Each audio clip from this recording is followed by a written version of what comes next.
Okay. So I guess I kind of introduced myself already. My name is Charles Gazowski. I'm an instructional technologist here at OCC. I work in the academic technology group. And so whenever you have questions about D2L, I'm one of the people that you can contact, and we'll help you out. And we just started these remote sessions.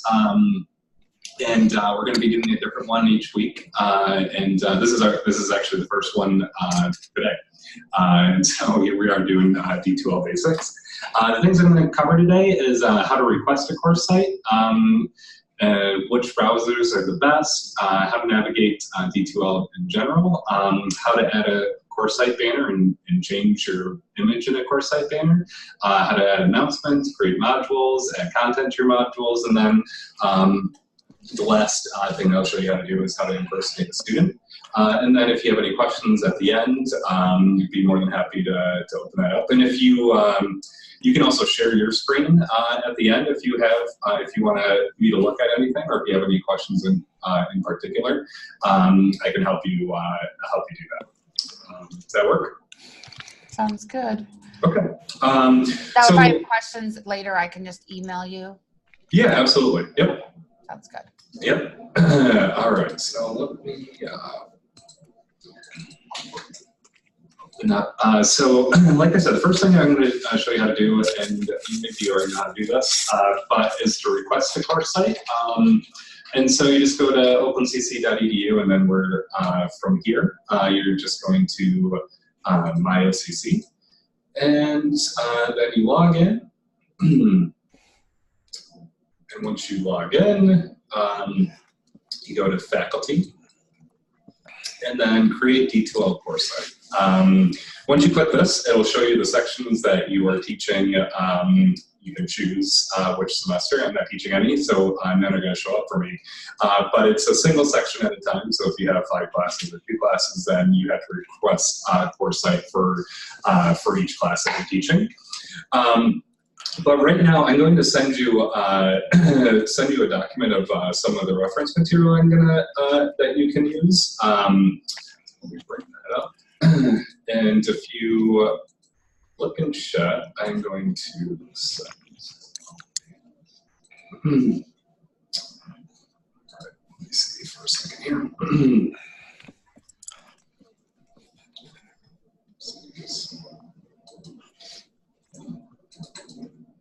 One second, my function isn't working right now. I'll come back to this in a second.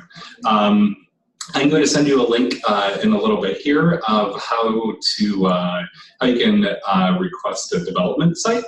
So even if you're not teaching in the summer, you want to work on a couple of different sections that you're going to teach in the fall, you can request development sites, and it's kind of that's what we work on and how we test things out. So that might be useful to you too. Okay, and so once you request a course site, usually within 1 business day, your course site will be ready. And let's see here. And, as far as next, once you get your course site, I'll show you how to navigate that in a second here. But as far as the best browsers for D2L, we recommend Chrome and Firefox. And Brightspace or D2L, they want you to use the most updated version of both. And for look and feel, this is kind of a personal thing to me, I like how Google looks, or how D2L looks in Google. And that's why I use it. But if you like Firefox, that works too. And if you're viewing D2L from a tablet or a smartphone, then they want you to have the most updated versions of iOS or whatever Android system you're using. They want you to have the most updated versions for those too. To get to D2L, there's a lot of places to get there from OCC's homepage, but you can always you can do the drop-down link here, and D2L is right under Student Essentials. But you can also always type opencc.desire2learn.com, and that will bring you here too. And so once you're on D2L Home.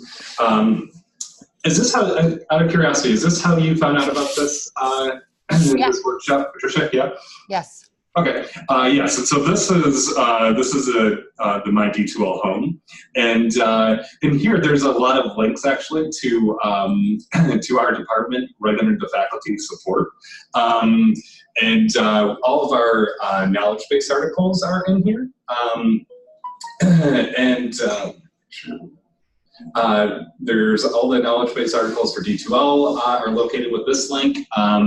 If you want to actually contact us, we're under D2L support for faculty. This is all of our phone numbers, our office phone numbers, and then you can always send an email to our general email right here too.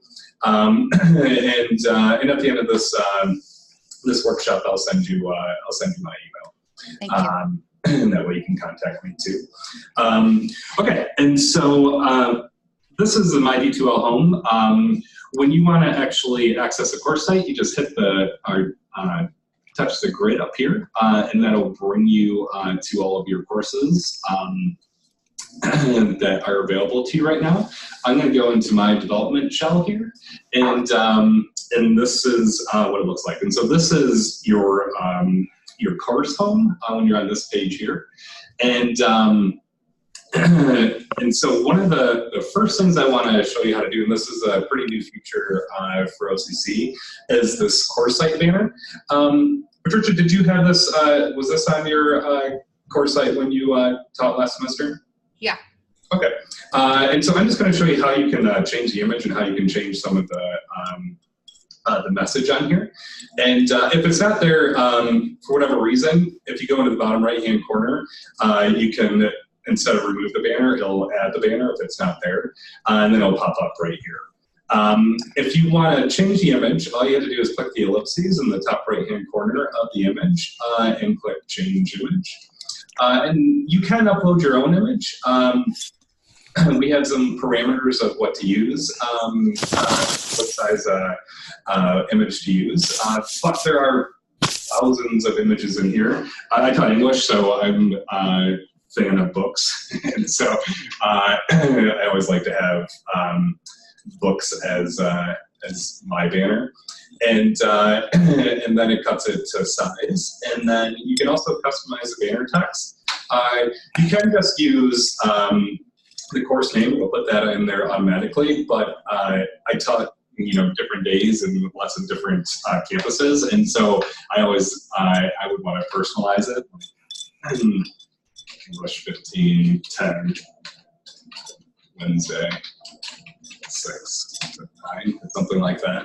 And then it just pops up right there.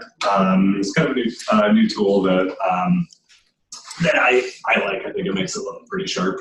The next thing that I wanted to cover today is creating announcements. And so when you create an announcement, this is something that your students will see right when they log into your course site. I don't have any announcements right here, and so I have two options of how to create the announcements right on my course home. I can create one here, or there's this drop-down menu. And once you create announcements, this drop-down menu will still be there, whereas this create an announcement button will not. And so if you want to create an announcement, you just click the drop-down menu next to announcements and put a headline in here. And this is always good. I always use this to welcome my students to the classroom in the semester. And I usually introduce myself.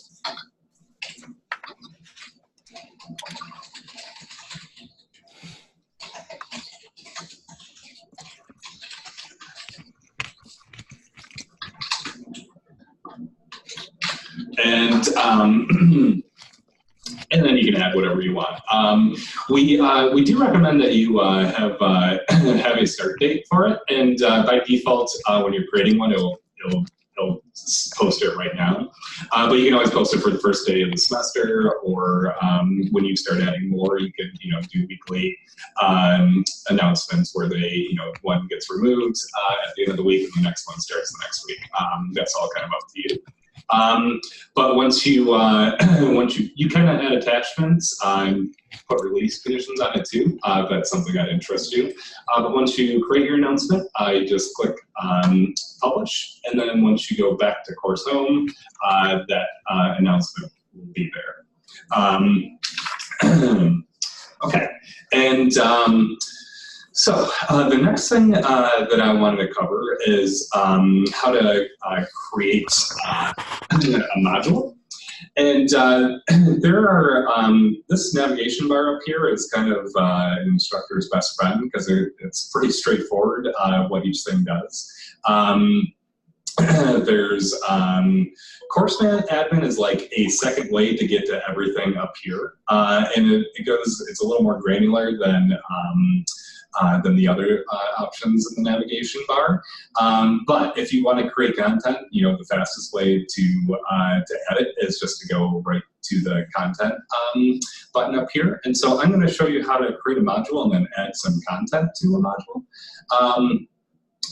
Right now, I have weeks 1 through 15 already.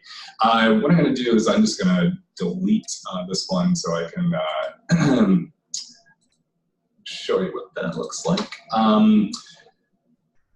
And so once you're on here, if you want to add a module, at the bottom of your table of contents, it'll say add module. And here I'm just going to do type course information. And then when you want to move, if you want to move something up the list, you just click those little grid there, and then you can drag it right to the top. And it's pretty simple as far as creating modules. And so for course information, I always like to put my syllabus right up in course information, and to add anything that you might want to add. It's a pretty straightforward process. I'm going to take 1 second here to try to send this document that I have here.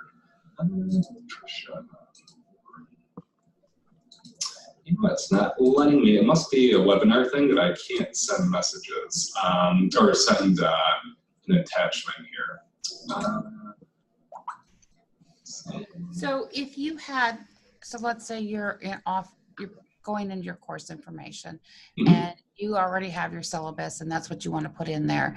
Yep. You would just drag that file to where it says drag and drop, and it'll just put that.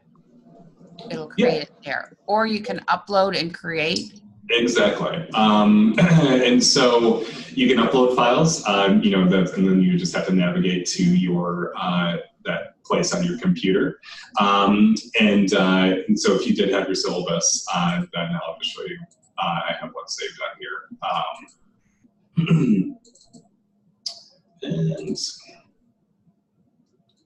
and then it's just as simple as that. And now that Word document is in there.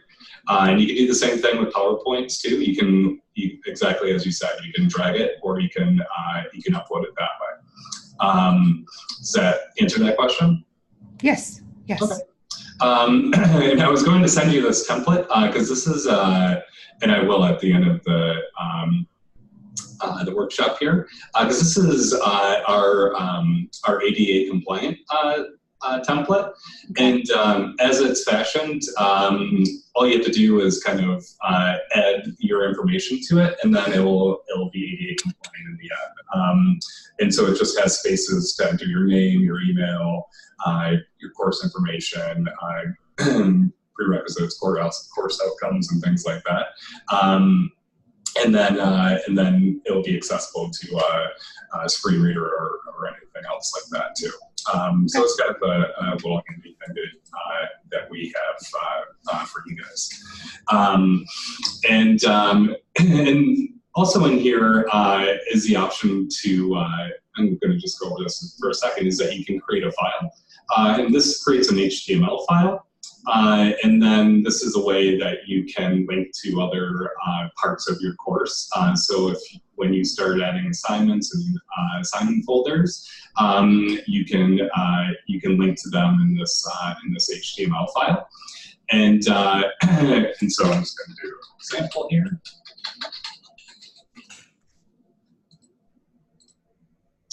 So if you click this quick link, this will give you access to different parts of your course. And so I have a writing assignment here, and now my students have a link. They can go straight from week 1, where I have a writing assignment folder ready for them, and now they would have access to it with just one click there. And so that's. This is a little more advanced. This would probably be in D2L Basics number 2. But those are some of the kind of the options that, if you're interested in doing, I would be happy to talk to you in more depth with that. It's pretty similar to the other programs I've used before. Like I said, when I started, I had to look for a book, had to figure out how to use this. Mm-hmm. So this is great. This is helping. Good. I'm glad to hear it. Okay. And another thing that I think is a pretty useful tool is if you go to course set. Are you actually in your D2L site right now? Out of curiosity? Am I? No. Yeah. No. Okay. On the navigation bar, there's a course admin. Like I said, this is where you can, all the other options are there too, right. But there's more information here, and there's additional options too. But the last thing I wanted to show you how to do is to impersonate a student, and this comes in really handy when you start grading. When you have a grade book, you want to make sure that the percentages are working and that your totals are okay. This comes in really handy. So we go to other tools, and then you scroll down to class list. And then you'll have all your students in here, and then you'll have one account that says this is my first and last name, and then I'll have student right next to it, and then it's the role of a student. And when you click that drop-down menu next to it, there's an option for impersonate. Mm-hmm. And you say impersonate, and then now you have the perspective of a student. And so this is what a student will see when they come into your classroom. You can see what the content will look like to them, what the assignments will look like to them, and then you can also this is the cool thing about it is that if you want to see how like a plagiarism report or turn-in works, you can go right in and submit a document and run it just the same way that the students will submit it, and you can look at the results and kind of and play around with things that way. It's a pretty cool tool, and then you also get the perspective of what grades will look like to a student. And you can and see if you see any errors popping up. And so as an instructional technologist, this is a pretty good tool for us too, because we can test things out and make sure that they work well. And so those were the big things that I wanted to cover today. And do you have any questions so far? Nope. I found some of those things before. I think it's just probably me practicing on how to set my class up with the assignments. I wanted to be sure I set up my grade book correctly. Mm-hmm. Those were some of my challenges that I kind of worked through last semester. Okay. And when you want to get out of the impersonate, you don't have to log out completely. You just click the little orange mask up there and then X out, and then you're back into instructor role.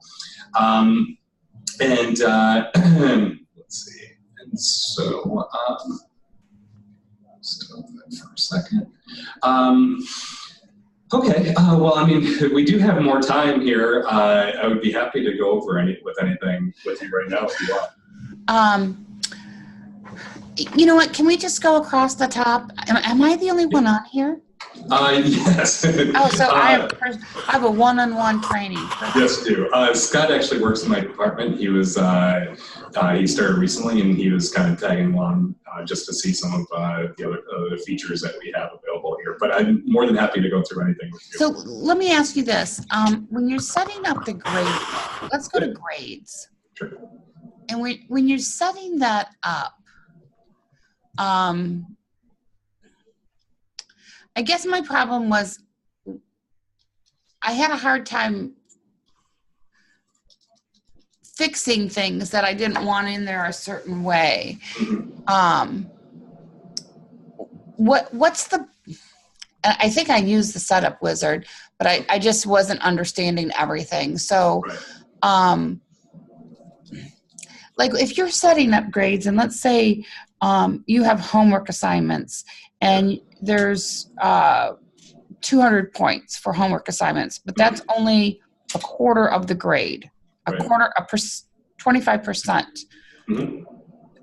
And you want your tests and your test and your finals to equal 50% of the grade. Right. Is there a way you can set that up? Yeah, so that sounds like you wanted to use like a weighted grading scheme. Yeah. Right? Yeah, and so going through the setup wizard, you have those, like it has a setup right here. Okay. And so the tricky part is like you want to make sure that you're letting the assignments calculate, like if you have an assignment category, or let's say your homework that's worth 200 points or 10% of your grade, you want to make sure that you're not, it's easiest if all of your assignments just use the same weight. And then in that way it doesn't kind of screw up the overall calculation. I know I've seen that issue before. I'm not sure if that's kind of what you're referencing there. Yeah, that's exactly. Yes, the more you try to adjust it, the more difficult it becomes. It's not something that we can't fix. It's just something that takes a little bit more time. And so these are all of our basic options that we keep there. Yeah, so that would be my suggestion is just going right through weighted and making sure the best way to do it is, did you use categories and everything? Oh, I just went the other way. It was too frustrating for me to figure out. Yeah, no, that's something like we could have a one-on-one session grading your grade book anytime that you want to. And you get it set up before the semester begins and then it'll be ready to go. Well, if I have time, I would like to do that. I'm just not sure if the time factors I'll be there. I work a full-time job outside. So, I got to squeeze this through. No, this is, at least I have a reference point. Unfortunately, the person onboarding me had no clue. I think they were fairly new. I mean, I had to, I didn't get a book until like the day of the class. So it was a rough start, but I think things are going much better to start this next semester.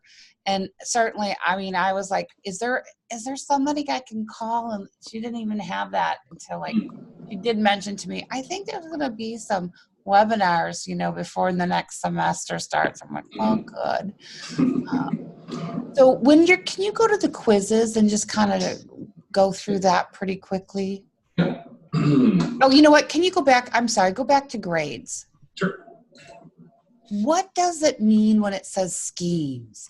So schemes, this is a pretty cool feature. You can set percentages as a letter grade. And so you can create letter grade schemes. So what I have in here is that like you can formulate it so a 93 will show up as an A to your students. And so they can see a letter grade associated with their percentage. So like if you were impersonating as a student, I'm not sure if you saw that when I impersonated students. I actually used that so I could make sure what I learned how to do and what I started using I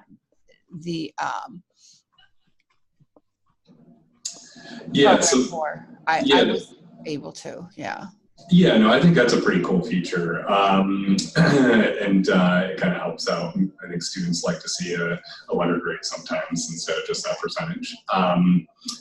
So that's what that does. And I had some KD articles for that too. Let me just write down some of the things that you're covering here. Okay. You said you wanted to look at quizzes? Yes. So when and I didn't use this last time. So let me ask you if this, when you're setting up your quizzes, the old program I used, I could have them automatically grade it. If I put in the correct answers, does this program work the same way? It does, yep. Oh gosh, so awesome.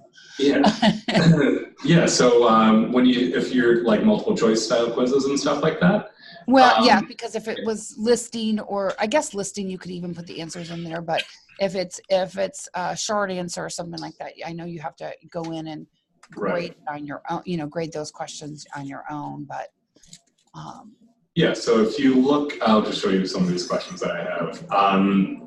And so this is random. I was just playing around with some options here, but you mark the answer that's true or false, depending, and then it calculates it automatically, depending on if the student picks the correct or incorrect question or answer. Sorry. Okay, so this is where you would be where how I set it up, and on the side where on the right side of the screen was the question and how the student would answer. Okay, that's right. So I'll do a quick one really while we're sitting here. I just go quizzes, new quiz. Just call this the test quiz. And so it's empty. So I'm going to add edit questions. And so you have, if you had a question pool, you could grab it from there. It doesn't sound like you do, but then you have the option of true, false, multiple choice, written response, short answer. So we'll just do a little multiple choice one here. And then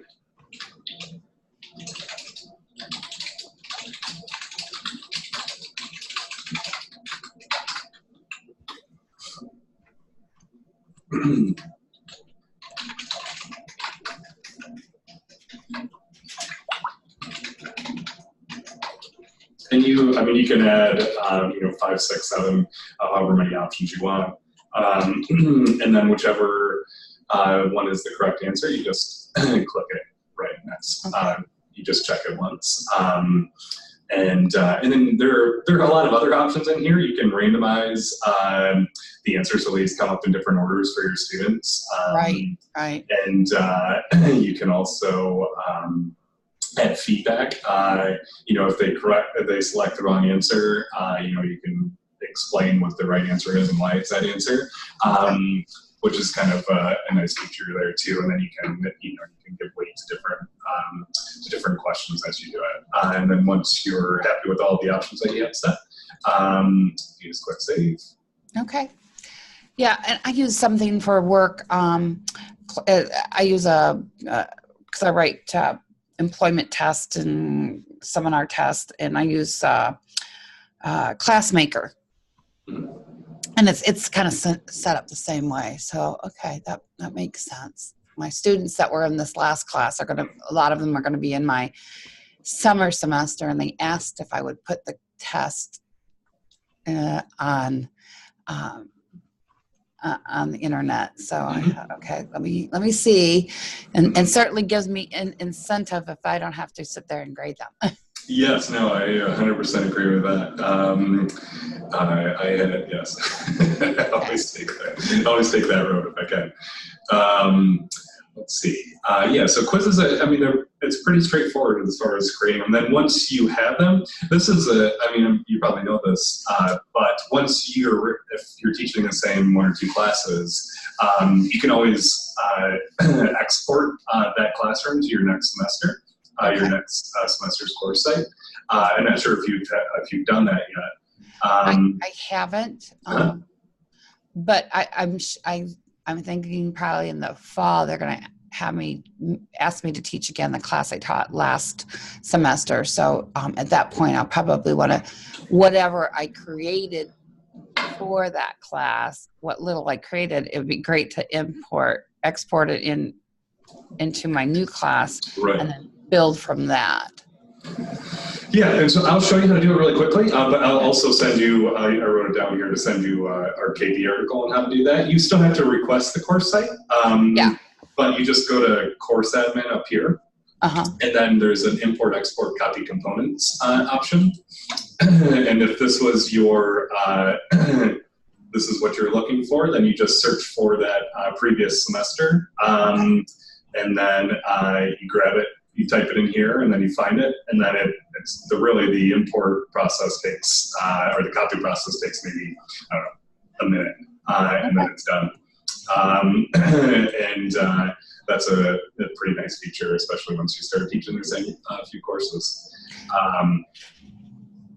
And again, like that's something, if you're having issues with it, then we would be more than happy to help you. Right. Now let me ask you, and it probably is this way, and I just don't remember seeing it, so I'll just ask the question.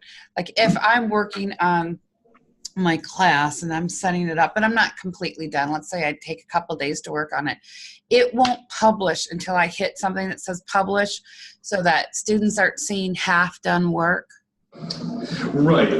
So like you're saying, if your semester already started and you're in the middle of developing like one of your modules, yeah. And so you can keep everything in like draft mode. And you know, just before you publish it, then you just make sure that it's right up here.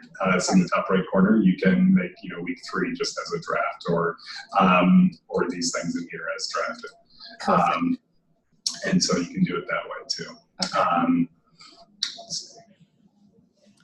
Now that works. I mean, you know, when you work a full-time job and you're teaching, you know, your time is limited, and since I just, you know, we're getting familiar with that this week, you know, everybody has personal life. I got to work everything in. So, you know, I may only get a couple things done before this, you know, the beginning of the semester, but I don't want to publish everything if it's only half done. I just, you know, want to publish what I've gotten created and I'm comfortable with. So that'll work out well, especially for the modules. What else? I'm trying to think of some other things that we go over while you're here. Discussions. Can we go to discussions? Sure. So it's probably pretty much you go to the blue button that says add new. And then you just, is it a new topic or a new forum? Okay, so that's a good question. So you have to have a forum before you create a topic. The topic is where the students actually have the discussion. And so you create the new forum,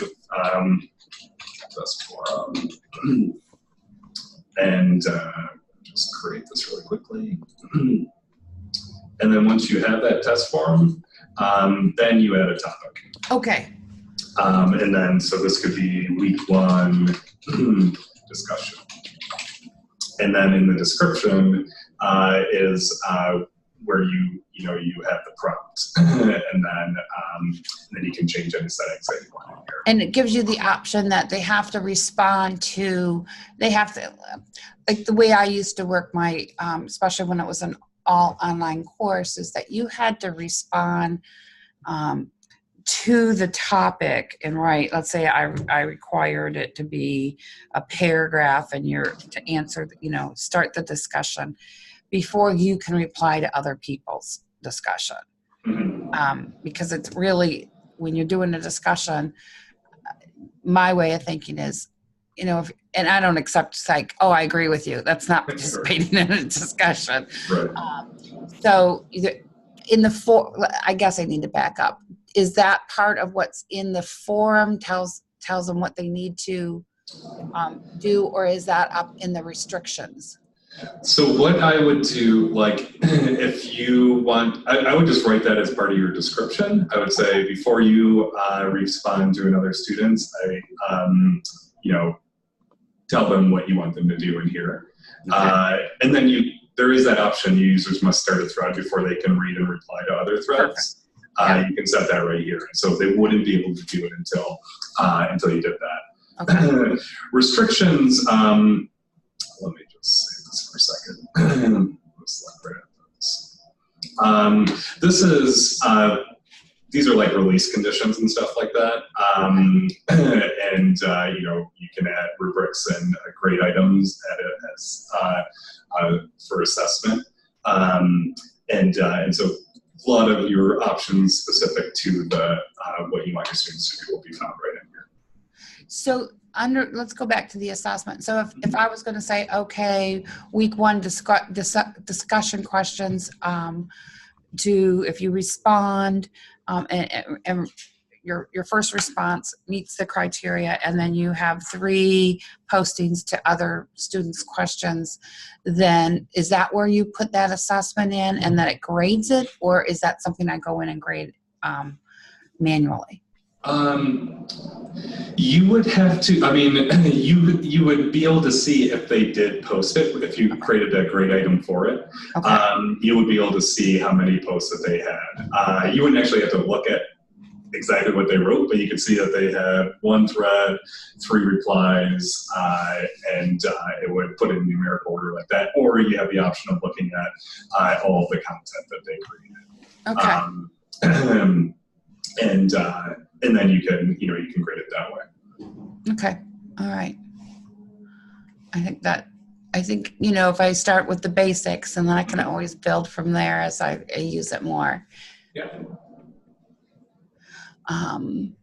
We talked about grades. I think I got that down. Other tools. I'm trying to remember what was under other tools. Oh, so I think I used that last time. I kind of tried to put a calendar in so that they knew when certain things were due. Yeah. What's class progress? Let's take a look here. And so this would show you how many of the things that they have done so far. Yeah, okay. So that just tells me how many times they've logged into the site. And then it takes their grades, and I can see how many things are on time, how many things aren't, that kind of stuff. Yep. Okay. All right. Yeah, I mean, it goes down pretty. You can really get a full view of what they've gone through in your class so far. Okay. They've submitted, and other than their grades, what are they actually doing in here? Okay. And then, like if they went into their progress and looked at their grades, like you just did a second ago, and I make comments on a test or stuff, they'll be able to see all of that there, or if can see if in their discussions, and I say, well, you need to have more content in your discussions, and they can see that week after week after week. And then when they want to know why they don't get all the points at the end of the semester for all the discussions, I can say, well, see here, every week I said you needed to add more content. Right. Yeah, so let's say, I'll just go in here, I'll impersonate myself for a second. We've made it, D2L has made it so students can see your feedback from a lot of different places. So if they go into grades and they look at their first test that they saw, they can look at it here. They can see what you provided there, but if they also go into assignments, they can view it here. And they can see what you had to say here. So there I had some random comments. There's kind of a bunch of different places where the students are able to see your feedback, which is, So it shows you what Turnitin also sees it as well? Yep. Okay. So this is another tool, Turnitin. What kind of, do your students write essays? Not so much essays, but they do have to do papers with, I've done this teaching since forever. It seems like anymore. Pretty much I'm comfortable with the APA format. I know, I go for the basics for that. There's not a lot with essays that I worry about so much that they're plagiarizing. I can pretty much tell. It's all like medically related, so it's not the same as if you're writing an essay or,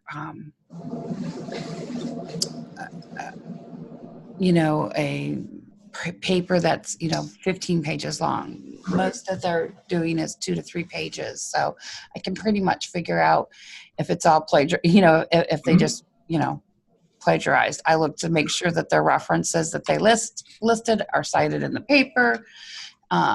It's probably not on the same type of evaluation that a English professor would use, or somebody that's, grading writing classes. So yeah.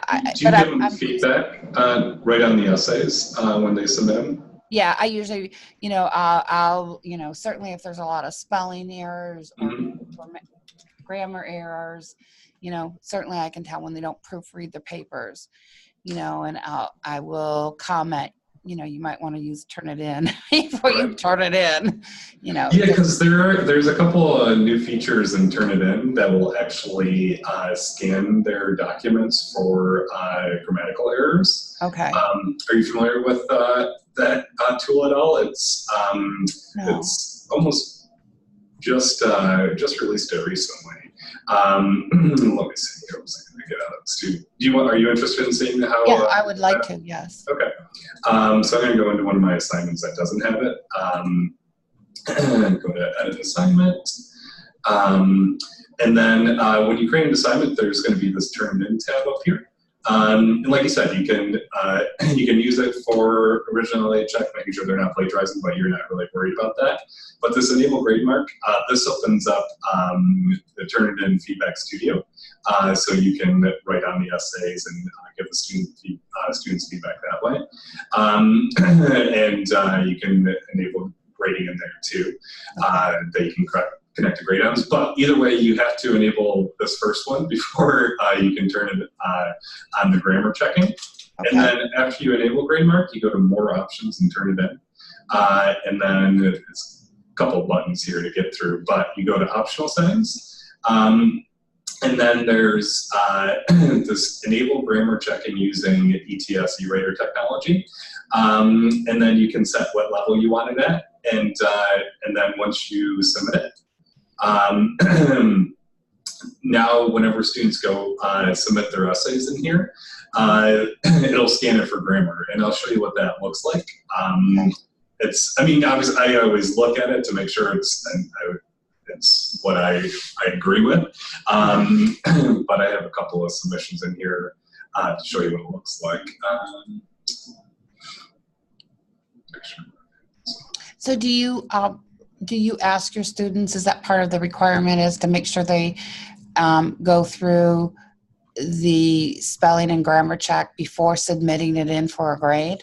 I would have if this was available when I was still teaching. Yeah, okay. Because that's how I used the plagiarism checker. Right. I had them make sure they weren't plagiarizing before they turned in the final draft. And I would have done the same thing with this too, just as an additional level of checking. And so this is the grammar results. It shows you what kind of errors are there. And you can also add additional information. Like if you're not happy with the definitions you're giving, you can add more context for the student. And then you can add more too. This feedback studio is really helpful in that you can write wherever you want. If you have if your student's missing something, you can highlight stuff. It's pretty robust as far as what you can add in here. Yeah. It's a pretty cool tool. Okay. So that's that.